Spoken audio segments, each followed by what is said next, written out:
Samantala, hawak na po ng Makati Police ang CCTV video kung saan kitang-kita ang pagnanakaw ng isang babae sa backpack ng News TV host na si RJ Ledesma habang ito'y nag-host naman ng isang kasal. May live report si Micaela Papa. Mika?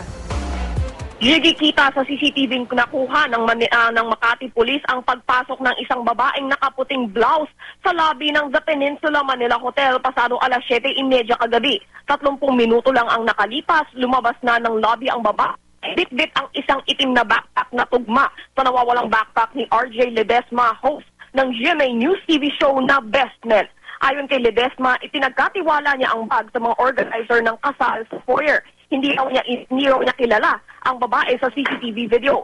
Pinakamahalaga raw, JG, na mga laman ng bag ay yung wallet at yung 15-inch na laptop na nagtataglay ng mga mahahalagang dokumento niya sa trabaho bilang isang negosyante, editor-in-chief ng Men's Magazine, kolumnista ng pahayagan at may akda ng libro. Ayon sa Makati Police, iimbestigahan nila ang wedding organizers, suppliers at pati na ang mga bisita sa kasal. Ngunit hinala nila hindi kabilang sa wedding party ang suspect dahil pagkatangay ng bag, agad itong umalis kahit hindi pa tapos ang kasal.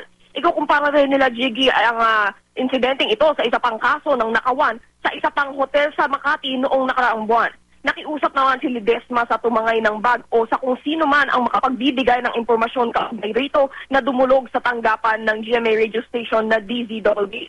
Sa isang pahayag, sinabi ng The Peninsula Manila na agad silang umaksyon para tulungan ang Makati Police sa investigasyon na ito. Pakiusap nila iparating na lang sa mga otoridad ang iba pang tanungan kaugnay ng insidente. GD? Maraming salamat, Micaela Papa.